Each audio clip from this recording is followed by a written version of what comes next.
क्या है स्वयं का मूल्य? एक आदमी ने आत्महत्या करने की कोशिश की। जब वह चट्टान से नदी में कूदने जा रहा था, एक फकीर वहां ध्यान करता था, तो उसने उसे रोक लिया। उस फकीर ने कहा कि मेरी बात सुनो, क्या बात है, क्यों आत्महत्या करते हो? उस आदमी ने कहा, मैं सब कोशिश कर चुका पर हार गया। जिस दिशा में जाता हूँ वहीं हार मिलती है। एक सीमा होती है। अब इस जिंदगी से मैं ऊब गया हूँ। मेरे पास कुछ भी नहीं। मैं मरना चाहता हूँ। उस फकीर ने कहा, मरने के पहले एक काम कर जाओ। तुम तो मर ही जाओगे, मुझे ही थोड़ा लाभ मिल जाए। उसने कहा, कैसा काम? उस फकीर ने कहा कि ऐसा करो, इस गांव का जो सम्राट है वह मेरा मित्र है। वह बड़ा ही झक्की किस्म का आदमी है, सनकी है। अजीब चीजें इकट्ठी करने का उसको शौक है। मैं तेरी आंखें बिकवा देता हूँ, कम से कम 1 लाख रुपए तो मिल ही जाएंगे। फिर तू मर जाना, तू चल मेरे साथ। अब वह आदमी इस फकीर को कुछ कह भी न सका। कहना भी क्या, वह कह चुका था कि मेरे पास तो कुछ भी नहीं और मरने ही जा रहा हूँ। मगर जैसे ही उसे ये ख्याल आया कि मेरी आंख का 1 लाख रुपए मिल सकता है, तो एकदम गरीब तो मैं नहीं हूँ।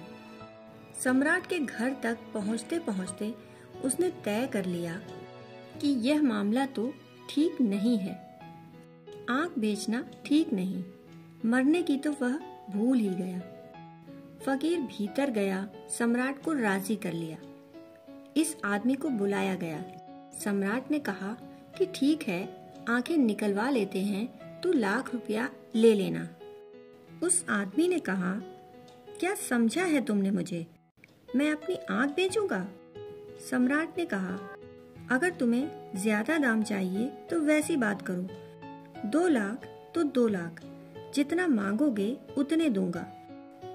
फकीर ने उसको राजी कर लिया कि इस आदमी को ये जितना मांगे उतना देना।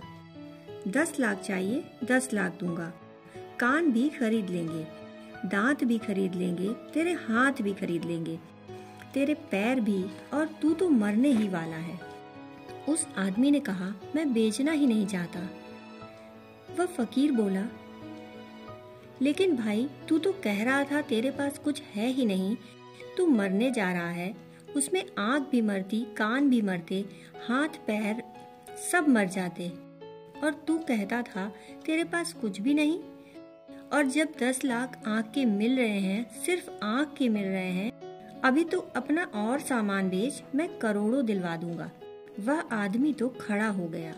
उसने कहा, तुम हत्यारे लोग हो, यह कोई बात हुई? तो उस फकीर ने कहा, फिर मरने के बारे में क्या ख्याल है?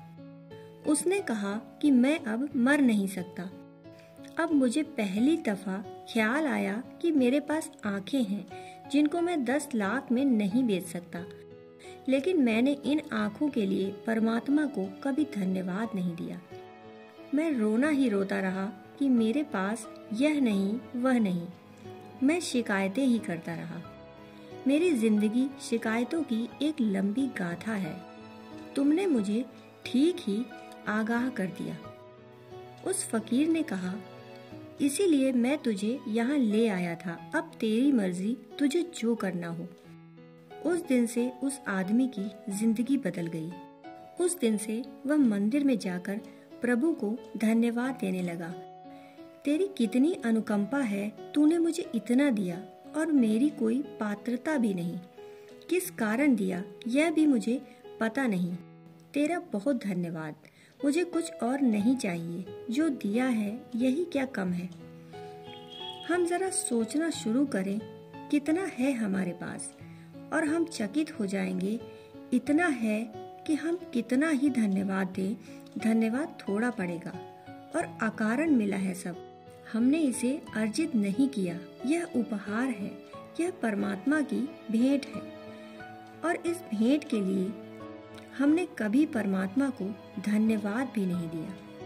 हम जो है उसे देखें, जो नहीं है उसकी क्या चिंता लेनी, जो नहीं है नहीं है। दोस्तों, कहानी सुनने के लिए आपका बहुत बहुत आभार।